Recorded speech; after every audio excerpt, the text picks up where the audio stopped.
Greetings, everyone. Pete Pardo here from Sea of Tranquility. Welcome to another episode of the UK Connection. Of course, alongside in the co-captain's chairs, the Bray dog himself, Simon Bray, and that Woof. random guy from Scotland, Mr. Steven Reid. Yes, I am holding my opener here because we have some stuff to dive into. Once again, our tour of German beers. Thank you to our good friend from Germany, who we are still enjoying these excellent beverages. Well, all of them except for one, I think we've really enjoyed. Yes. Yeah. So I'm really curious. I picked today's, by the way. Little did I know that this one was 7.5, but it was going to happen inevitably, right? Because Yeah. we only have a couple left. So who wants to talk about this one? I mean, I know I should because I picked it, but I'm looking at and I'm like I'm gonna like really mispronounce some of this stuff really bad. Should I do it anyway and just say fuck it? Yeah. Go on. Murder All it. right, Why so not? what we've chosen today is a German Coast IPA from Flaschenreifen, Seltens Beer, Hopfig, Hoppy Herb, 7.5%. I don't know. I'm just reading stuff. It comes in this. All right, so I don't know if this is anything over by you guys, but generally speaking, when we see like a bottle like this wrapped in some kind of like paper type thing, it's usually a bottle of Worcestershire sauce. So, do you have that over there by you guys too? Is a package that way there? Okay. It's well, no, it's not in paper here now, is it? It used to be many moons ago, but Yeah. it's not. Still The only come. thing I can think of that comes vaguely in paper these days is Angostura bitters, Okay. but that's a different thing entirely. So, So this is a double India Pale Ale.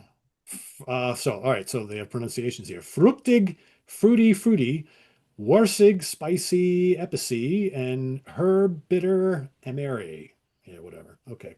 But cool oh, packaging. yep, This is a it's a big looking bottle, but I think this is a smaller, what is it, 0.33 liters, I guess, whatever.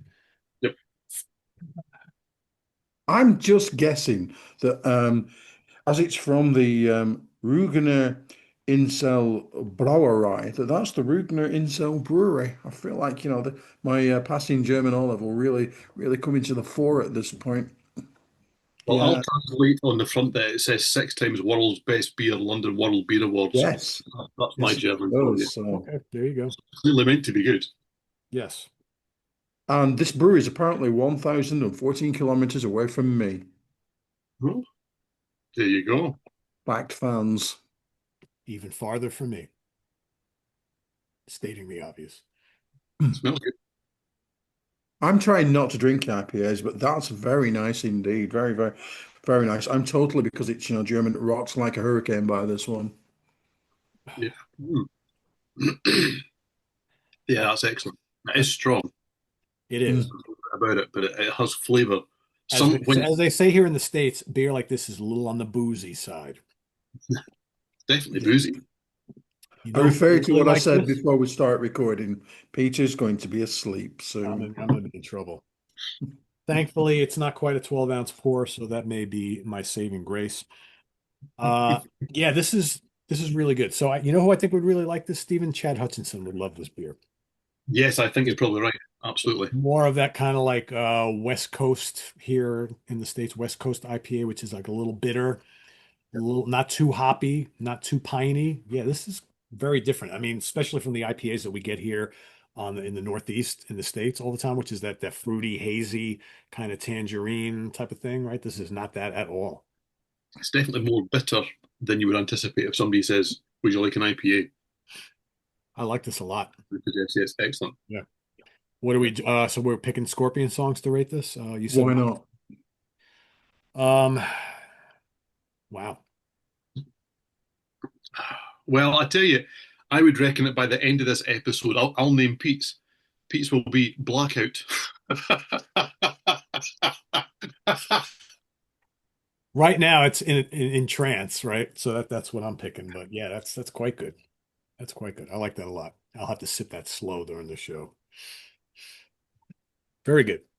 All right, so we have arrived once again on those episodes where we look back at a year where we did our top releases of the year, which we've done for many years since whatever time the three of us kind of came together on seatranquility.org. It's a long time ago. And we were up to 2015. So what we do is we're looking back at our top tens from that year and which ones we ranked in our top 10 and thinking how, if any, would that change if we were to re-rank these lists today? So we basically go back and I think I had a top 75 that year. I didn't look to see what the rest of what you guys had. I know it was I had 16. another year of stupidity. I had a top 100 plus other things. Woo! All right. I mean, Simon probably had 30, right? Am I guessing correctly? I don't know. 50. But I have things to say about that. Yeah. I mean, as always, what's interesting for me is I see what I have in my top 10 and I look at what kind of sits lower in the list and which ones since then could easily slot into my top. I'm already slurring. I only had two sips. That's not going to be good. It's not that bad. I'm just joking. But yeah, it's I found stuff in the lower rungs of my list from 10 years ago that I'm like, there is no way that's going to stay down that low if I were to re-rank these today. So that's kind of the fun of doing this. So Simon, you want to take us through your top 10 from 10 years ago and how that would change and what you found in your lower rungs that you might elevate if you were to do it over again? Well, it'll be fair to say that I didn't find anything in my lower rungs that I would like to elevate. I Yeah, you found things hinted that at that before. Yes, yes. I found things that I missed completely that I would like to elevate. Oops, silly, stupid me. That's something that I quite often to do. Uh, I chose a top 50. I've been through the 50. I haven't listened to them all. No, because that way madness lies. Yeah. Oh, yeah. I can honestly tell you that there are 26 of that 50 that I have absolutely no idea what they are. Not a clue. Not a clue, Would huh? you like some, would you like some from it, for instances? Of course you would. Eero Koivistoinen Quartet. Hattie Hattie at number 50. Not a clue. Nope, no idea. Skepticism Ordeal. No. I mean, this Oh, is obviously from a time when I could actually be asked to do reviews. Yep. Just no, still not a asked, by clue. the way, just so you know. Sorry, I said he's still asked, by the way, just so you know. I'm asked occasionally. I am. Then Yeah, asked, I've not done asked. more. Arsed, bothered, bothered, bothered to do. Can fit it into my hectic schedule. Hard action, sinister vibes. What the heck? Hell in the Club, Shadow of the Monster. I mean, who are these three people? I don't know. We butter the bread with butter. Oh, I know who they are. Oh, I know excellent. who they Good. I just no, not a no, no, no, no. Anyhow, that's just not the point, is it really? I'll go through my 10, then I'll sit down because I've never heard of most of your top tens. Yes, Stephen. I was just going to say that because I did notice that you had We Butter the Bread with Butter, and I thought, that strikes me as a very non-Simon kind of album. So the fact you don't remember it maybe fits in I, quite well with it's 10 years ago, and we have That discussed was probably offer. me being an asshole. Just say, I'm just going to send this to him and just see what happens. that. Where's my melodic rock and power metal shit? And what's this? That's probably what happened, isn't it? Anyhow, as we discussed before we started, it's no secret I didn't think 2015 was a good year. I am in the minority at this point. So let's go through the 10, shall we? Okay, my 10, Powerwolf, Blessed and Possessed, still a fan of the Wolf. Still don't have a bass player when they play live. Um, Nightwish, Endless Forms Most Beautiful. Simon still likes that one. It's not their best, but he still likes it. There's nothing that by Nightwish he doesn't like. Civil War, Gods and Generals. It's a Sabaton spin-off. Thought they might have gone on to be bigger. They haven't really done very much since, have they? No, no. I had no idea that was a Sabaton spinoff band. Yes, that's when Sabaton split as such. You ended up with Sabaton and you ended up with Civil War. Yeah. Yeah. Speaking of Sabaton, have you heard the new one, Simon? I have not because I have not spent my birthday money yet. Okay. But I will be doing it. Will be heading towards me if I can locate it at a nice price. Okay. Well, if you do, Um, feel free to review it. Just saying. I've just saying I've actually started writing a review from my last box. So Okay. Good. Good for no, them. Yes, indeed. Anyhow, yeah, Seven Phantasma, the Deviant Hearts. That's Delane slash Serenity crossover. It's pretty good. I'm quite happy to keep that up there. It's George from Serenity and Charlotte who left Delane. It's pretty good. Um, whether or not it's worthy of a top 10 place of anything, I'm not entirely sure. I've got I liked it at the time. I clearly liked it a lot at the time. Now, yeah. And that's a theme. My six is Golgotha by Wasp, which I liked at the time. I would now say it's a 3.5 Hmm. kind of waspy kind of Pretty good album album. by them. Yeah. Yeah, it's solid, but I think that's the thing. There's nothing on this list that makes me go, yes, this is the best thing by these artists. This is what I would give to somebody saying, um, what would you what how would you sum up these artists? And I said I picked the 2015 album actually. Right, okay. It's not the case for any of them, but yeah, it's a decent Wasp album, and there are some not very good Wasp albums out there. There are some Mhm. really terrible Wasp albums out there. But that's not important right now. My five, I'm not entirely sure it's SLT friendly. It's FFS by FFS, which is Franz Ferdinand and Sparks. Who doesn't love Sparks? There you go. I have nothing else whatsoever by Franz Ferdinand in my entire collection. But if it's got Sparks on it, I'm buying it. It's really an interesting mishmash of the indie sensibilities. Jangly guitars occasionally, Stephen. That's Ferdinand are the kind of, I don't know, what's the word I'm looking for? Terrible. Acceptable piece of Oh, jangly yeah. guitar. I don't mind Franz Ferdinand. I don't own anything by them other than, well, this is not by them. I don't anything with them on it other than that album. But I don't dislike them necessarily. They're just one of those meh kind of. They're all right. They're just nothing inspiring about them. They've And then got they some, got obviously they've got some better than that songs, but they've also got lots that okay. are, yeah. Yeah, fine. They're not one of the bands that I go, oh, I'm turning that off. Yes, They, agreed. they're not on that particular list, which is quite a big list. But my four is Find Me, Dark Angel. Anyone? Yeah? No? Nope. Clearly, I liked it at the time. Is I've- that a Frontiers album? Find me? Um, doesn't tell you when you listen to it on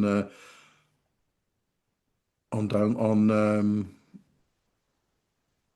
not Spotify, the other one, Amazon. It could well be. It's absolutely fine, melodic rocky kind of stuff. It's just fine.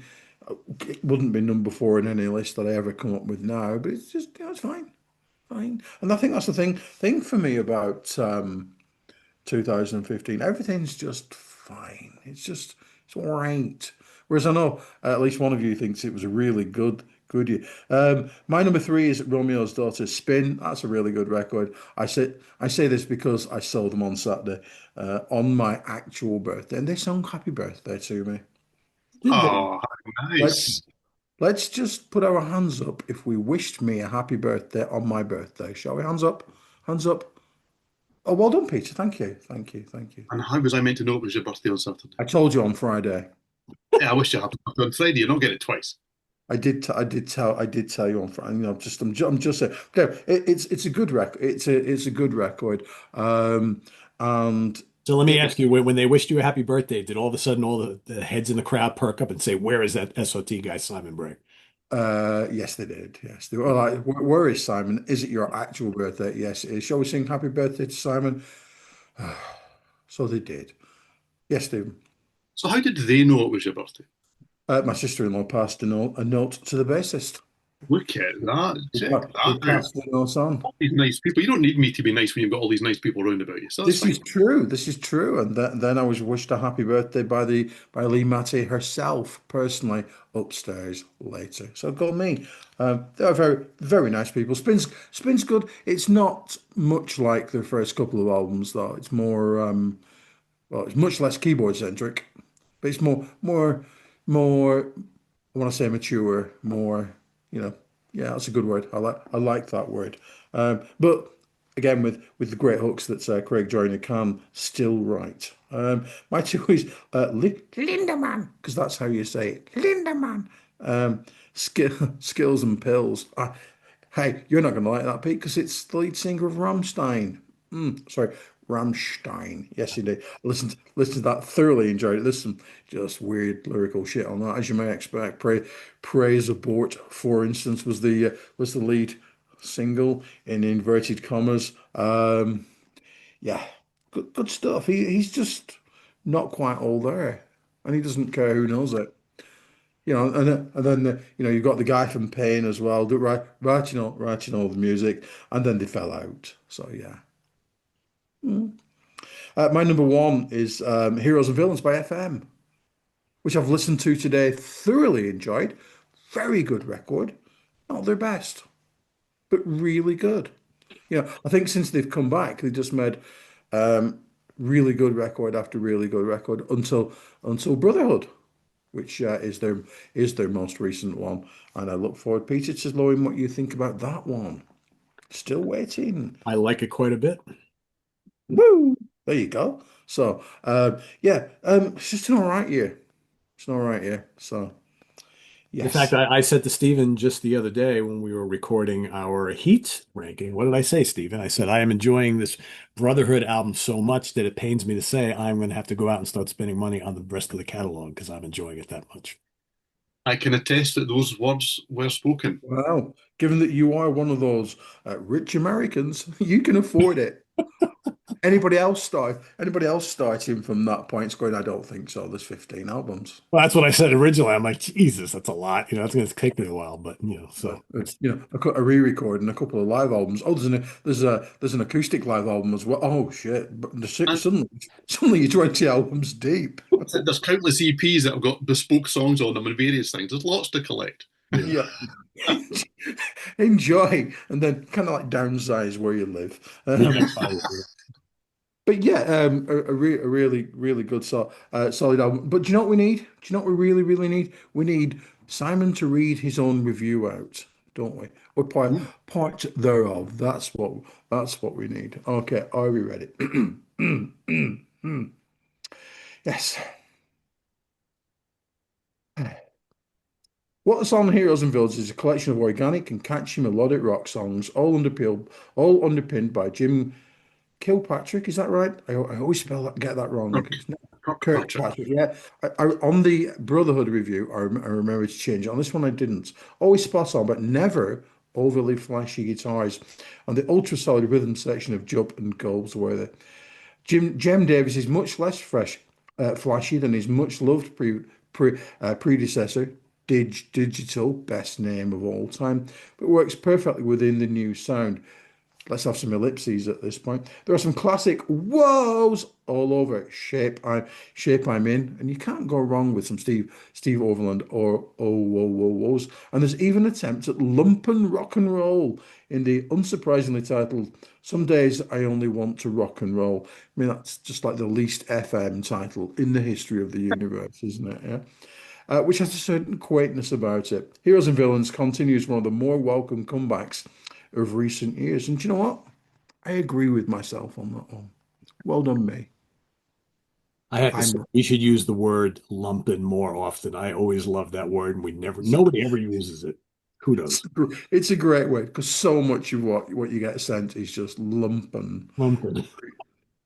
I know it's the best you can do, and you're better than anything I could ever do, but it's just lumpen. It's a great word. So yeah, those are my top 10. I'm going to assume we're going to come back to what I missed out afterwards. So I'm dying to know what you crazy kids had to say about all these albums I've never heard of.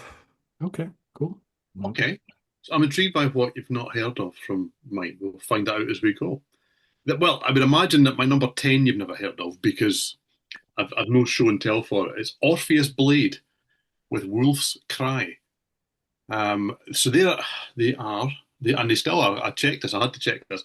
They're a kind of theatric progressive metal band from Israel, and this was their debut and only album until just a couple of months ago. There's another album that's come out. I must have reviewed this from a download or a stream or something like that because I've nothing of this to do with it. It probably wouldn't be in my top 10 now. I did listen to it through the week and thought, yeah, it's good. But sometimes when I mean, I'm going to out myself here. I had a top 100 this year, and genuinely, I look at that and think, what was I thinking? What I've done, thanks to the Bray dog, is I've looked through that 50, top 50. I didn't look beyond that. I can still tell you all of those albums. I still remember all of those. I know That's what I was what they going all to were. ask. Did you find any in your list that you were just kind of like, I have no idea what that was, like kind of like Simon did? Did you see anything at all? No, not in the top 50. No, I didn't go beyond that. But Okay. even going beyond that, I've got things like so in my bottom 50, This Oceanic Feeling, which that's a really good. It's got one really really great song. Gazpacho, Arena, Absolva, good English power metal band. Martin Turner from Wishbone Ash, House of Lords, Soto, so that's Jeff Scott Soto, Ricky Warwick from The Almighty, Eclipse. No, I can take you through most of the State Urge. I'm down at number 73. No idea who they are. Yet another Polish outfit with their own take on. Yeah, okay, so there is stuff when you get further down that I start to think no idea. But I do have things like Wasp, Golgotha, number 89. I'll stand by that. That's roughly where that album should be. It's an 89th best album of the year. I'm going to go with that. I'm You okay had with that. FM at 77. Say again, sorry. Yeah, You had I don't think Heroes and Villains is a top 10 album of the year. so wrong. What you said, but he's like 77? Yeah, I don't know. I mean, would I move it higher? Yeah, I probably would. Would it? Did I feel the need to bring it into this conversation? No, I don't, because I think when you've got a catalogue with that many albums, they kind of need to really stand out to start to make you think it's kind of up there. Yeah. And I think it's one. And Simon is, as always, absolutely spot on. It's a really good album, but it's not one of the FM albums that I'll go. Do you know what? I'm in an FM mood. I'm going to go and get. It's not that album. So in I other would words, say, we were just talking about the FM catalog. It's not a top five. It's probably not a top eight, top 10, maybe. yeah, yeah. I would say that's about right. Okay. That makes sense. But yeah, I mean, there are things at 81. Sweet Lynch. So George Lynch and Robert Sweet. It's all right. And that kind of feels right for an album that's down there. I'm more calling myself out for what did I mean to do a top 100 for? That's just madness. But it does shows you where I was in my life at this point, which was doing the job that didn't really tax me very hard and left me with lots of free time that people didn't see me. And there was lots of listening going on and lots and lots and lots of reviewing going on how life has changed. I mean, I also did a top 20 EPs of the year. Blue Yep. Minded at number one. They're a fantastic underrated AOR band. Big Big Train with Wassail at number two in the EPs. I wouldn't stand by that now. I just don't listen to Big Big Train at all anymore. Good album, though. It's a good album. It's probably one of my favourite things from them was that, yeah. Denner Sherman at number five with Satan's Tomb, so Merciful Fate, things like that. Anyway, I'm going off on a tangent. Yeah, this to me, we don't usually discuss what we're going to talk about before we start recording, but Pete just happened to go, oh, 2015 is a great year. And Simon went, oh, no, it's not. And I went, well, I'm absolutely bang in the middle. I think this is a solid year. It's solid. I look at these albums I've got in my top 10. I like these albums. The Orpheus Blade, I won't tell you what would move in now because we'll come back round. That probably wouldn't be in my top 10 now. Sometimes you kind of catch on to a new band that kind of take your breath away for a minute or two. You listen to it a lot. You rank your albums at the end of the year based on how much you loved it for that brief review period of time. And then 10 years later, you come back to it and you go, it's okay. So it's if you really like theatric kind of progressive metal with a male singer and a female singer, they are worth checking out. Don't know about the new album, not heard it, but it wouldn't be in my top 10 now. My number 9 is Care of Night. The album is called Connected. So this is AOR. This is not pretending to be anything else. And what I've actually written down to mention here is for people like yourself, Pete, who loves a bit of Nestor, who I think they're as bland as a day is long. You need to hear this. This is great AOR. This is absolutely fantastic AOR. And Carla Schoenberg, who's a singer, is one of these people that should just be way better known. I think they've got 3 studio albums and a live album. Care of Night. That's really good. That would still be in my top 10. Number 8 is Reverence with Gods of War. So this is US power metal with one of my favourite singers of recent years, Todd Michael Hall, on vocals. This was his second and final album with a band. They just do what's on the tin. They play bombastic US power metal with lots of double kick drums, lots of big riffs, lots of big choruses. But what raises Reverence, or did at that point, was having really an A-list singer. He's now in Riot or Riot V or whatever you want to call them. Mr. Hall. And, pardon? Mr. Hall. Yes, for Michael Hall. And our good friend George Lamy, just yesterday, in actual fact, sent me a link to a YouTube clip that Todd had put up. He's doing Manowar now, just doing little covers and and it's so good. It's So good. I watched that and watched him do Take Hold of the Flame by Queensryche back to back. I'm like, Jesus, that's good. Yeah, the range that man has, and when he starts low and goes high, wow, and it all looks so damn easy. And I've seen him live, and he makes it that damn easy. There you go. Yes, anything with him on it is a win for me. Number 7, this is Toto with 14. They're testing my Roman numerals here. I love this album. I think this is really, really good. I mean, this deserved to be rubbish. They should be over and done with at this stage of their career. I saw them on this tour, one of the best concerts I've ever been at. And I just think that this is a really good album. It is catchy, it's memorable, it's hook laden, it's AOR, but it's a bit beefed up. It's nostalgic, but it's current for 2015. It just lands in a really, really interesting place. And I go back to this a lot and it stands up. Really like this. Yeah, their late period stuff is very, very good. And criminally overlooked, I think. Yes, underrated. We're going to talk about them again soon, funnily enough. But people hark back to a certain 2 or 3 albums by them. And that's a shame because a lot of that catalogue deserves way more love than it gets, I would suggest. Agreed. Number 6, this is Lonely Robot, Please Come Home. And this is what John Mitchell, who was in It Bites and is still the guitarist in Arena and a variety of different things. This is, in effect, a solo project, really. This is him and nobody else, really, other than a few people that come and go. And it really sounds like anything that John Mitchell's on. And I really was into that kind of... It's not prog. He's got an issue with it being called neo-prog, because this is not neo-prog, I have to say. But it is kind of progressive. It's kind of hooky. It's kind of poppy. Going back to it, and this is probably still the best of the 4 I think he's done under that name. It starts off a little heavier than I remember, but it does fade. And this probably would fall out of my top 10 now. And I listened to this a lot back in 2015, but I listened to a lot of that kind of stuff that he was doing around that time because he had a solo EP and he was just out of It Bites and there was Kino and various things. And some sounds you stick with and some you'll maybe come back around to at some point. Maybe I'll come back around to that kind of sound at some point.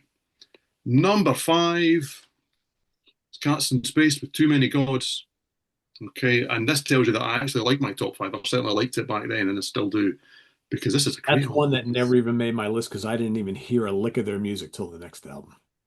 Well, I reviewed it from a download of the stream. I think incorrectly I said I reviewed it for the site. I didn't. I reviewed it for Fireworks magazine, which also explains why I was experiencing quite so much new music because I was writing for too many things at this point. It's bonkers.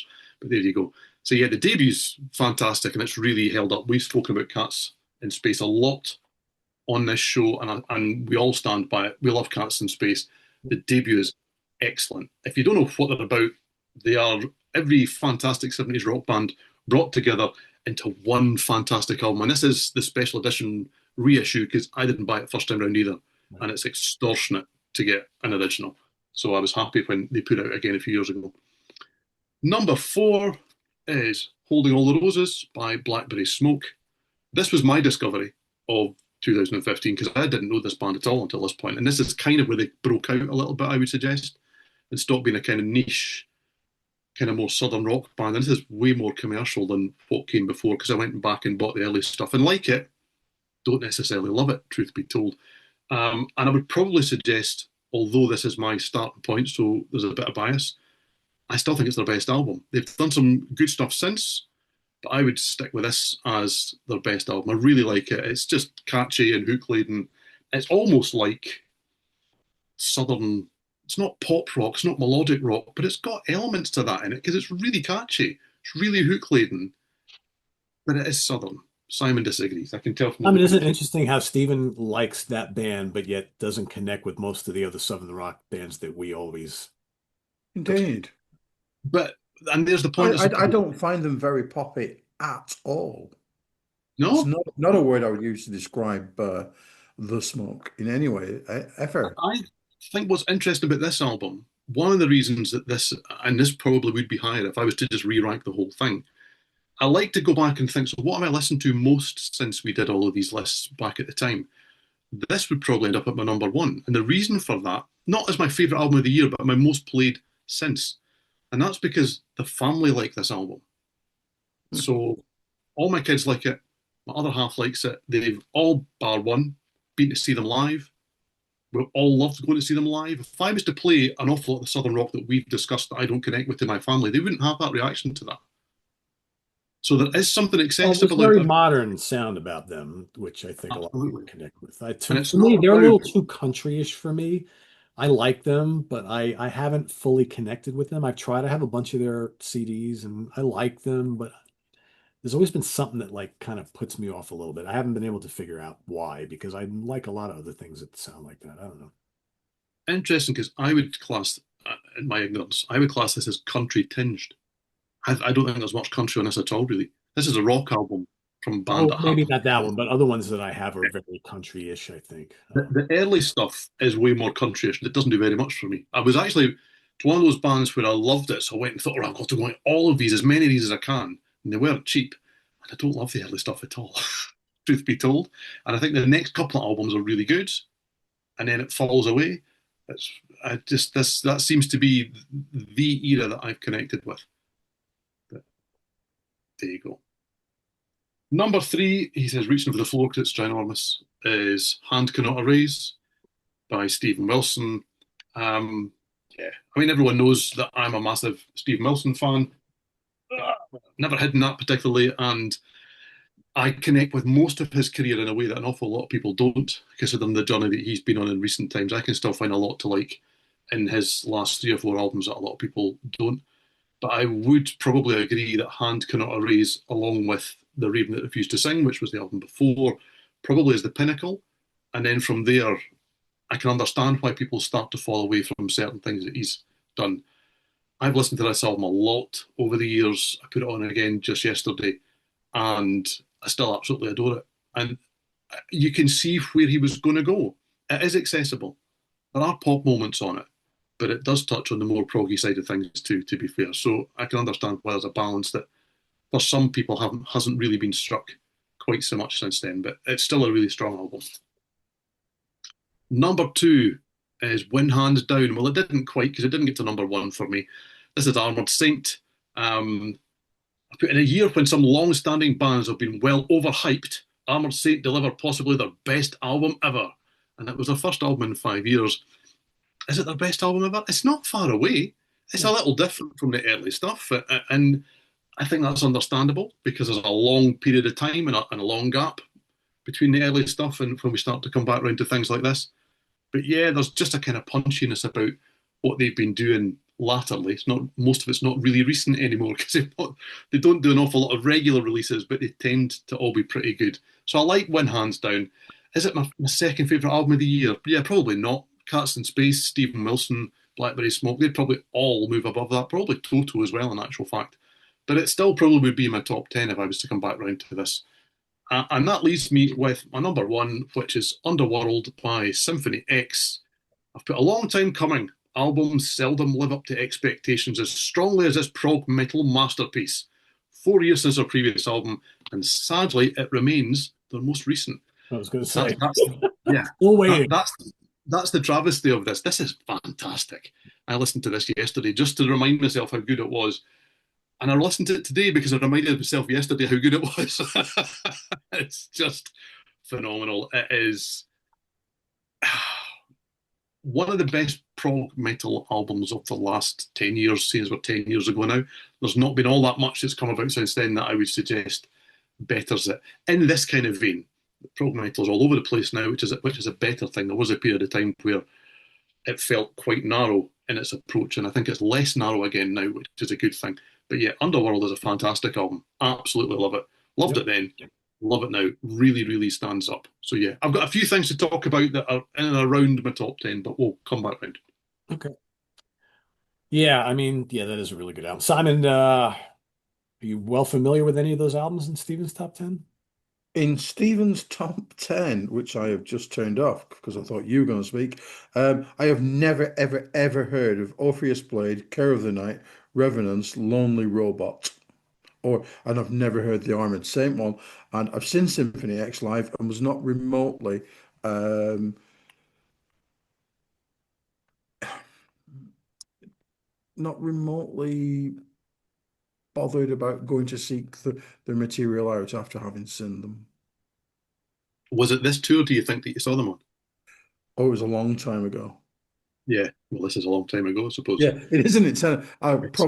Probably even earlier, but just the vocals didn't do it for me, and the 1,000 notes per second is what I took away from it, and thought that's not Two that. main drawing points of the band, right? Right there and there. Yeah, I think the vocals That's are outstanding personally, but Yeah, right. that's there not you go. That's not Simon friendly. But there are there are some things in your top 10 that I will be commenting on when it's my turn to say how I ballsed up 2015. So to kind of clarify, so we were talking before we started recording about how I think that 2015 was a very strong year. And to go back to what Simon said, and I understand completely where he's coming from. Would I pick any of these albums in the catalog of these particular bands as their best album ever? Maybe not. But what's amazing for me as I went through this list again is how many really strong albums from so many bands that I really like a lot are in this list. I mean, there's a lot because I looked through, like we did this whole exercise, like how many albums do you see on the list that you're like, I have no clue what that is? Very few. Like I'm looking here, there's a band called De Profundis. Don't really know what that's all about. Druk, I believe that's a black metal album, but have I listened to this or them since? No. A band called Mirror. I don't know who that is. Alkaloid. I don't really know that. But everything else, I'm kind of like, oh, for the most part. De Profundis must have been good because I had them at 21, so we both must have heard it and thought, yeah. Yeah, I guess. I mean, it says here progressive and melodic death metal surprise. Hmm. Okay, I guess. But have I listened to them since? No. you know. But I see lots of other familiar names here, and and some like which I'll get to, but there's some that were down at the bottom that I was kind of like, oh, that should definitely be higher. But let's talk about the top 10 first. So coming in at number 10, and by the way, my number 11 was the Armored Saint album, which I like a lot.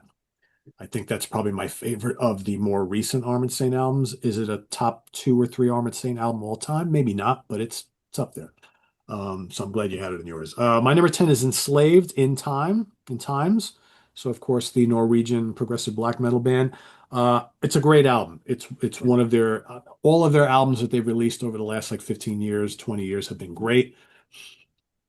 I think every single one of their albums in that time period I have had in my top 10 at year end without fail. And many times they've been top five as well. So this definitely stays in my top 10. Next is a weird one. And I'm kind of like, I'm surprised I included it here because it's kind of a covers album in a weird way. I had Whitesnake, the Purple album, as my number nine. Now, I enjoy it because, when are you ever going to hear those Deep Purple tracks again? Can't say I've listened to it all that much in recent years. It's Whitesnake, and everybody knows how much I love Whitesnake, but that would not stay in my top 10 probably. I like it for what it is, but something a little more deserving should be in there, I think. I know a lot of people have problems with that album, and I like it for what it is because I love those songs. Hearing them recorded again makes me happy. I saw them on the tour. I totally marked that in a big way after having many too many beers. But yeah, it shouldn't be in my top 10. I just think that it highlights a distinct difference in our approach towards Whitesnake because I don't need to hear that era of Deep Purple Whitesnake, not latter era Whitesnake. It's a weird thing.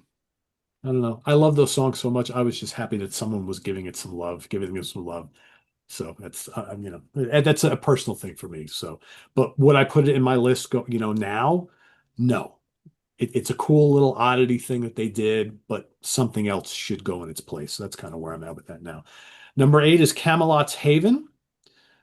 Camelot's had a lot of really good albums in more recent. Well, their whole catalog is great, right? They've never released a bad album.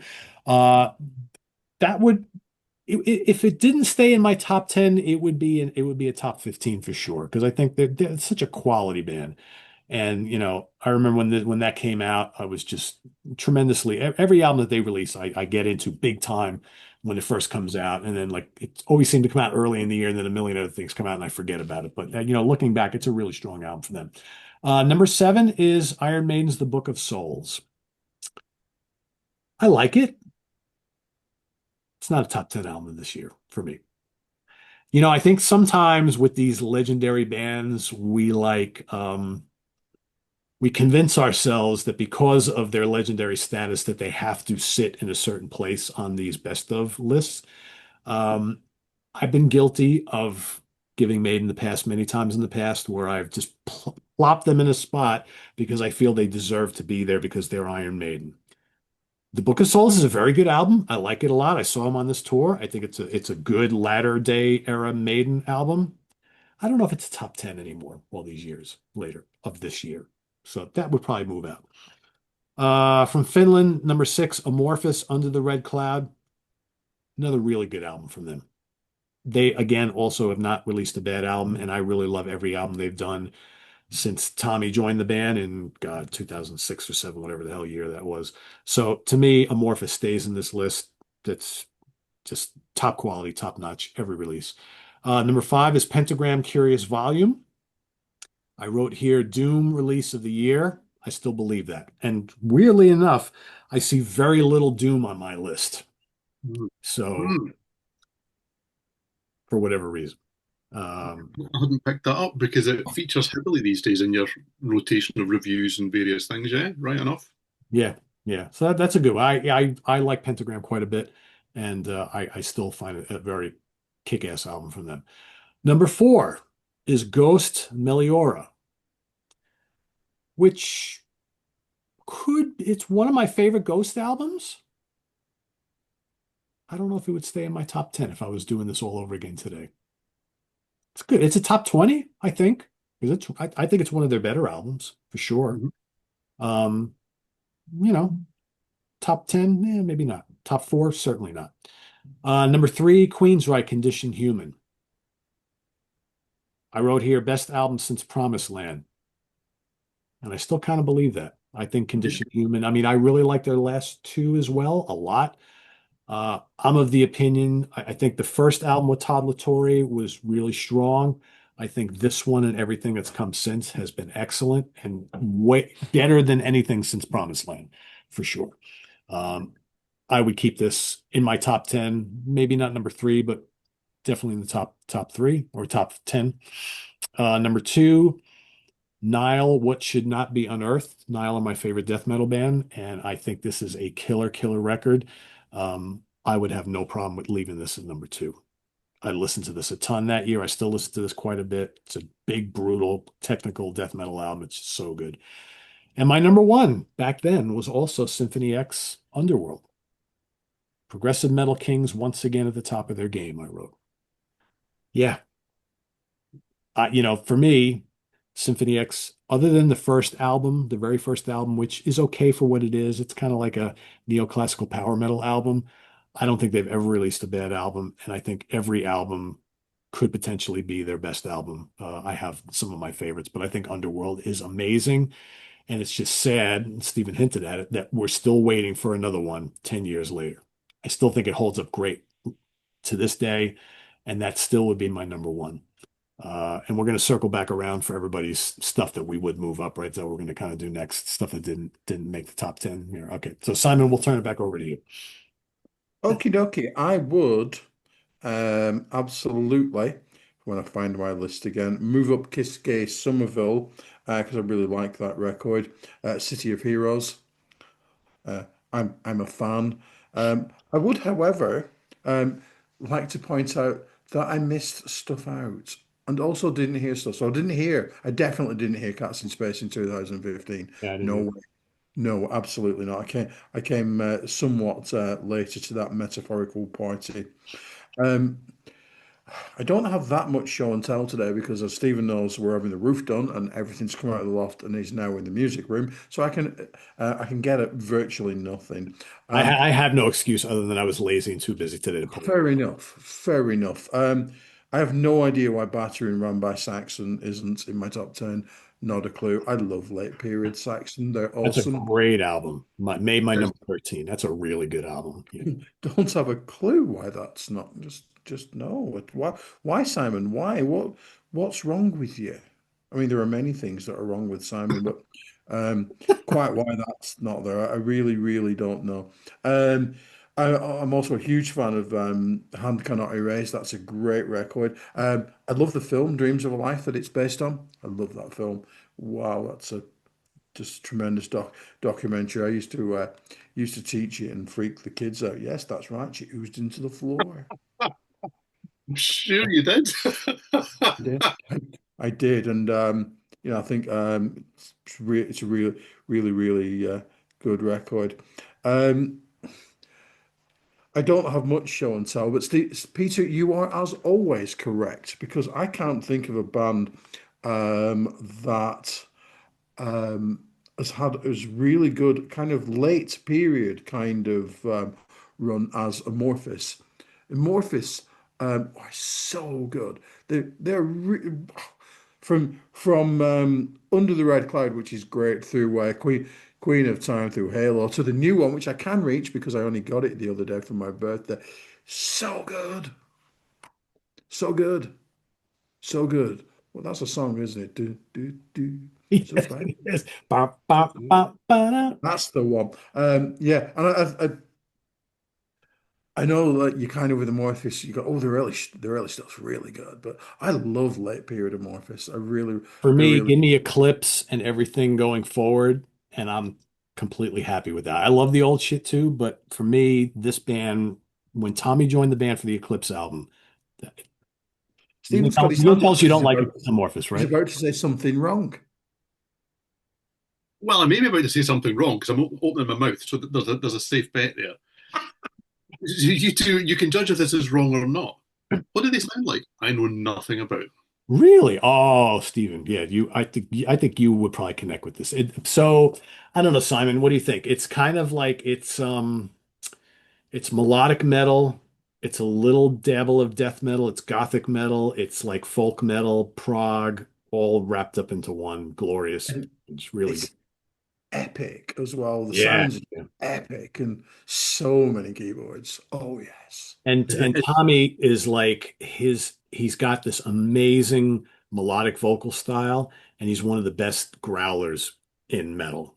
And there's just enough of the growling where it's not overused, and there's tons of keyboards, and the guitars are big and riffy. It's got a gothic feel. There's like these uncanny pop hooks housed within these metal. It's really Yeah, good. I Really was good. listening to Borderline today, and I thought they're going pop. This is like virtually pop music. If you like Ghost, because their last album was a pop album. It's the only Ghost album I can stand. But if you like Ghost, and they're leaning towards pop, Amorphis right now are definitely leaning towards that. Yeah, with the interesting lyrics as well. But it's not Funzies music. No, Okay, that's a it's good not. thing. No. Oh, really? Oh yeah, you know me and the Oh, Funzies. We don't we don't wow. all So, we don't all so, get so on. milk for Mr. Reid, eh? Stephen, here's your assignment. Go. I would recommend because I mean I could tell you to listen to the new album, and which is great. Uh, Go and listen to Eclipse. Like I said, I think it came out 2005 or 2006. That was the first album with Tommy on vocals. That's really the every album since then has followed like a similar blueprint, and they're all equally as great. If you like that album, because there's some really, really amazing songs on there, you'll like everything that's come after. Okay. If you don't connect with that album, then the rest of the rest of the albums aren't going to do anything for you. Okay, we shall find out. Great band, really good band. I've done. Oh, What you've done. Yeah, so there were a couple of albums that I would maybe move out of my top 10. I don't really dislike anything that was in it. But there's always stuff that passes you by. Some of it's been mentioned. Now, I tried to work out if I was going to take out Orpheus Blade and Lonely Robot, then there's only really room for two. I've got 6 albums here, so Haven probably wouldn't make it in the top 10, the Camelot album. I like every Camelot album. The early stuff's ropey by comparison, but once they hit their stride, everything after the Black Halo, specifically for me, is pretty phenomenal. It's solid. It's good. It's in about there, but it probably doesn't need to break in to the top 10. A more recent discovery for me is Moonspell. it's a good album. Okay. This is Extinct. I've got Steve Keeler to thank for being into Moonspell because he absolutely raved about them. I don't know which year, but one of the years in an end of year kind of show when everyone was talking about the top fives and top tens He on always albums. raves about him, so I'm sure you've heard it on multiple shows. Yeah, he's a So huge. he mentioned them, and I thought I just connected with the kind of the heavy gothic thing that he was talking about, and he got the description of them absolutely bang on. I knew exactly what I was going to hear as soon as I listened to it, and I've got most of their stuff now. Really like them. They're a bit grittier earlier on. By this stage, I think they've really hit their stride. I like Extinct. Probably not quite a top 10 album. Shinedown. I like Shinedown a lot. This is Threat to Survival. I know they're not everyone's cup of tea. They're a bit modern, I suppose, is the word that we use, even though this album's 10 years old. Come on, kids, get with the programme. And it's not their debut, so, but I understand why some people kind of go, and they've moved into kind of, maybe not rap, but maybe something along those lines with some of the lyrics in latter day albums and various things. I really like this. I listened to this again today, and it's really, really good. That leaves me with 3 to try to squeeze 2 into the top 10. So, on the basis that I agree with Pete, because as the Bray Dog has mentioned, Pete is always correct, I'm going to knock Ghost out of the top 10. They weren't in my top 10, but I was really struggling with these 3 about which 3 would make it into the top 10 if I was to redo it. Meliora is excellent. I really like it. Yes, it's heavier than what they've done. I think they've just got progressively less heavy.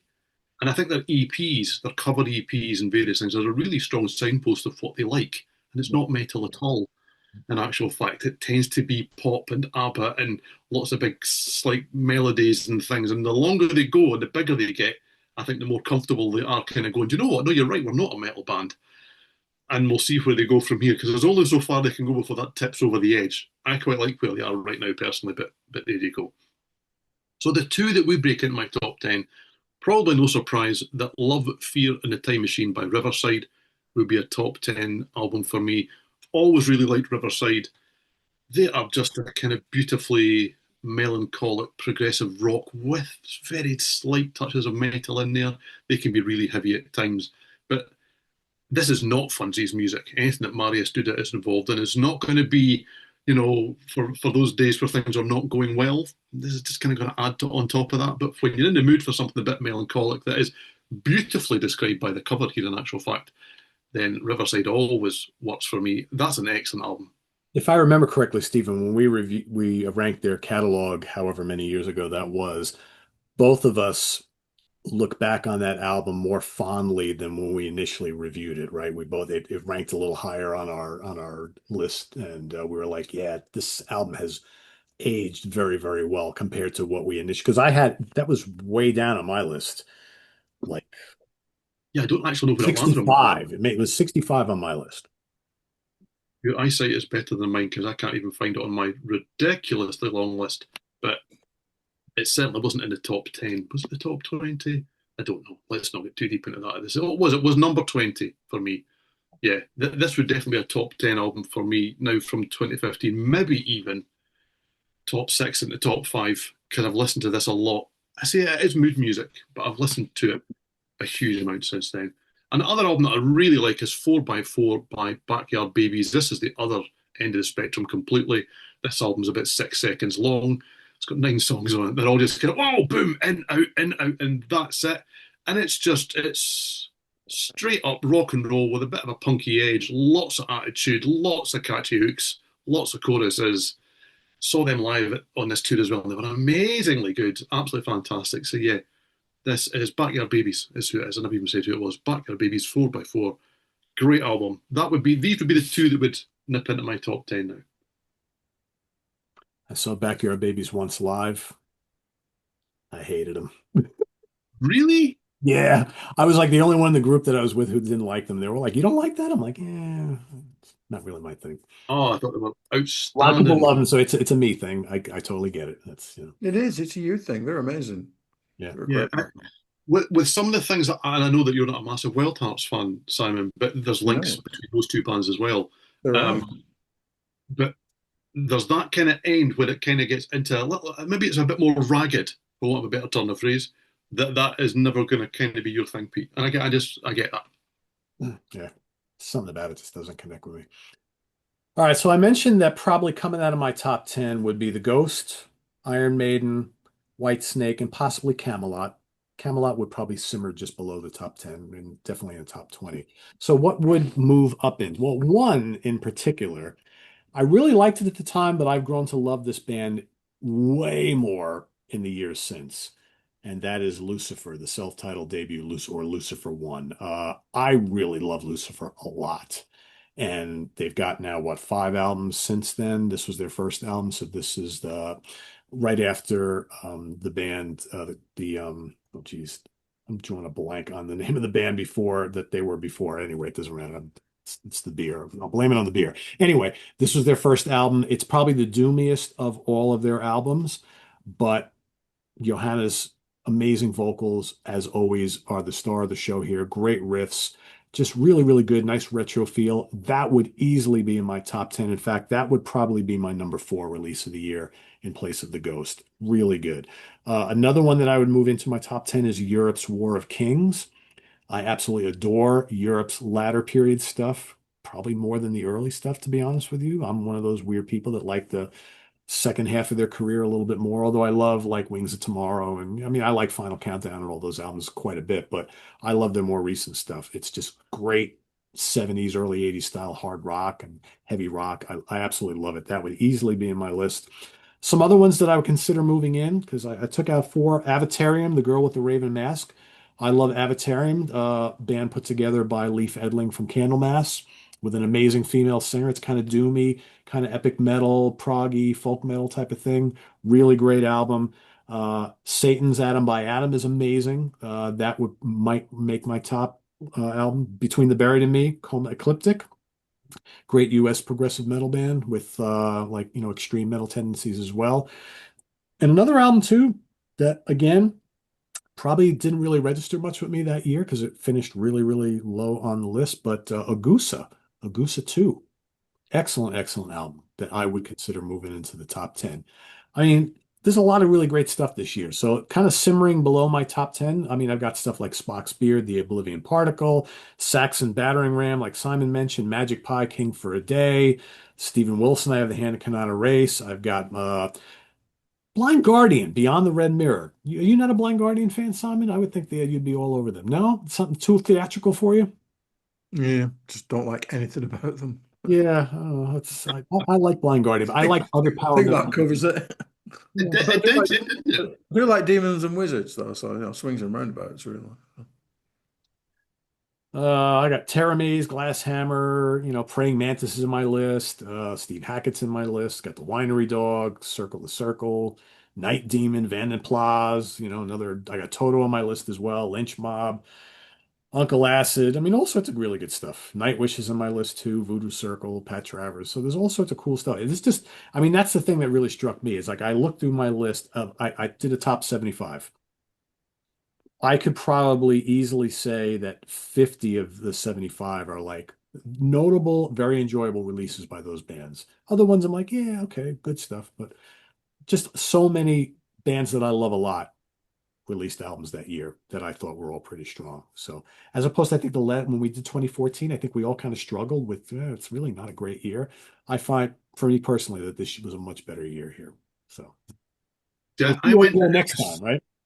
I went for it was solid because there were lots of albums I liked. There are not many albums that I think now, 10 years after, I look back and think they're fantastic. But I've got lots and lots of really good albums. So I suppose it depends. You could actually describe that as actually that's a great year because look at all those really good albums. But there are very few when I looked at that list I've got that I thought, wow, they're amazing. And that was maybe the difference. Yeah, I get it. I totally get it. So what do we have coming up next time, Stephen? Well, as we move into, I suppose, the winter, by the time that we'll be back on, what more could you need to lift your spirits than a bit of AOR and melodic rock? What is more winter themed than talking about Toto 4, talking about Pride Alliance, self titled debut, and that slot that seems to give a lot of people a lot of bother. Did they make an AOR album slot? It's a question. Put a question mark at the end if that helps you No at all. controversial, right? There you go. Well, let's make it really controversial because we're going to talk about, I think, the quintessential. They made an AOR album, which is Cold Lake by Celtic Frost. The much maligned. Surely it can't be as bad as they all say. So That yes, that seems to be one of those albums alongside with like Pink Bubbles Go Ape and Chameleon by Halloween. One of those albums that we all savaged back in the day, and all these years later, we're like, you know what? It's not really all that bad. But we'll see. We'll get down to the nitty-gritty of that in just a couple weeks. I haven't listened to Cold Lake in a while, so this will be fun. I have. yes, I must admit that I sent it to Simon because he was like, I can't find this anywhere. I was like, I'll send it to you. That's okay. What a lot of Um, people have said, and we'll get into it in 2 weeks, but what a lot of people have said, if like none of those other albums came out before it, or if you just take this Celtic Frost name off of it and you just release it as something else, would it have gotten the hatred that it did? I don't know. let's not preempt the show. I'll be intrigued to Right, see what you exactly. Yes, we can talk about that more in depth. once you've listened to it again. I remember Simon's reply after his first experience of this album. That will probably stick with me every time I listen to this album ever again, which will probably be once more for the show. But the other two, for sure. It's those. Same again. I'll put my hand up and say I have never heard any Pride of Lions at all. Oh, really? Wow.